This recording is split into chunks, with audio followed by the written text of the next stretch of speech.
So what do you see as, about the women leadership programs and all that? What is your experience been?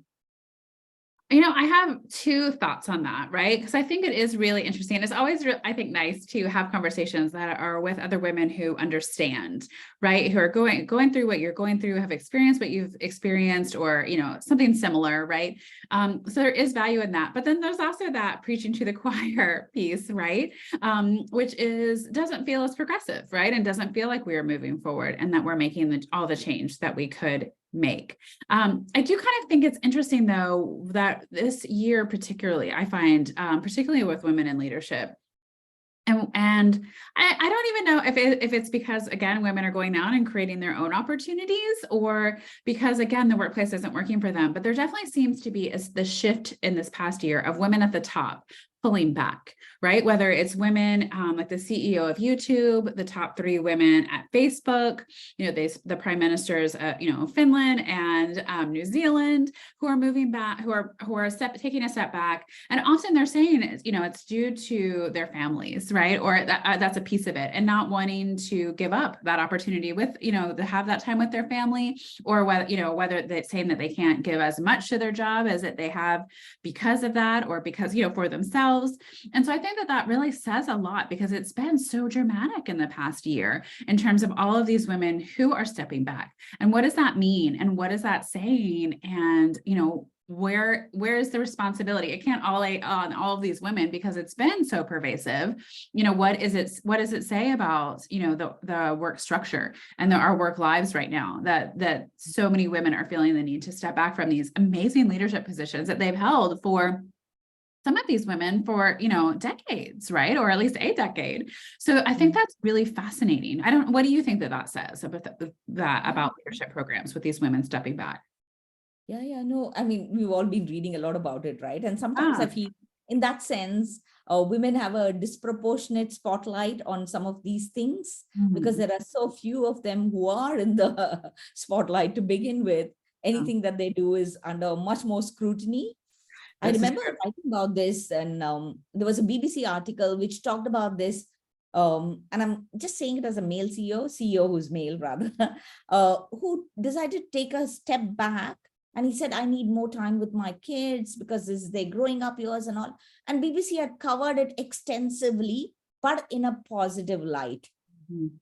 And a lot of the times, obviously, whether it's Jessica Ardern or, stepping back or anything, the coverage is not necessarily in a positive light. It's a personal decision. She led a nation. She decided that this is the way she wants to spend her life.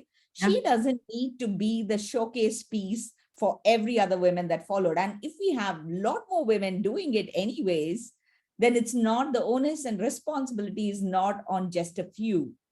So some of this sometimes is, I think, unnecessarily spotlight on this issue. And I understand it's also because there are so few doing it, which is why one of the things that I, as part of my own educational thing, I wanted to do was look at getting onto boards.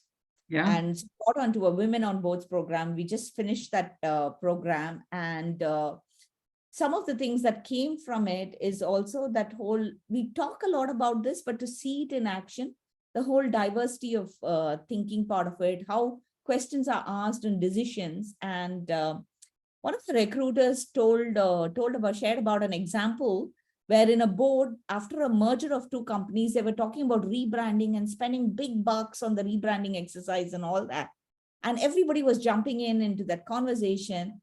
The only person who had questions about it was an independent director who happened to be a woman who had come into that board. Yeah. And she said, I looked at this, your last year's spend, and you had spent a huge amount on changing carpets at your organization. So is this rebranding exercise also going to be that huge thing? I mean, we need to look at what is the kind of expenses that we are spending on.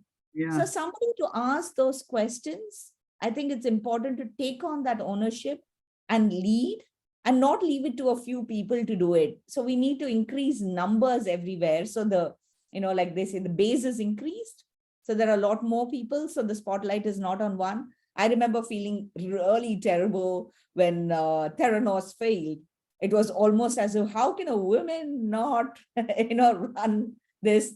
Again, we tend to put a disproportionate spotlight on some of these. So I think it is an issue, but it's not, I don't want to make it as a women only issue. All of us are going through in these times, going through stress and burnout, and it's happening to everybody. Some people are noticing it and taking action.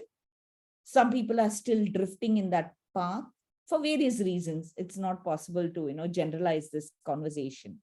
Yes. I think the best part, I like what you said about a male CEO. It's like identifying a male CEO by his gender, not just a female one. That sort of makes me laugh because yeah, it feels definitely, like you say, it's highlighted more to be a female CEO versus just a CEO, right? Generally across the board, right? I think that's interesting.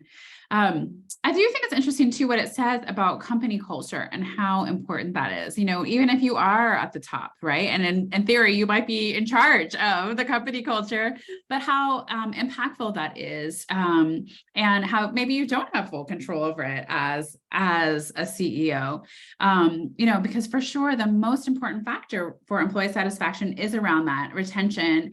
Employee satisfaction and retention is their relationship with their manager, right? People say like, you don't leave a job, you leave bosses. And I think that this shows that it's true, right? There was a study that shows that managers actually impact the mental health of employees more than doctors, more than therapists, and at the same level as their spouse, right? So I think that is just shows again how important it is. And a recent study ranked team and leader support as the most important factor for satisfaction, specifically for working parents, that specifically those who need their work to not just be their life,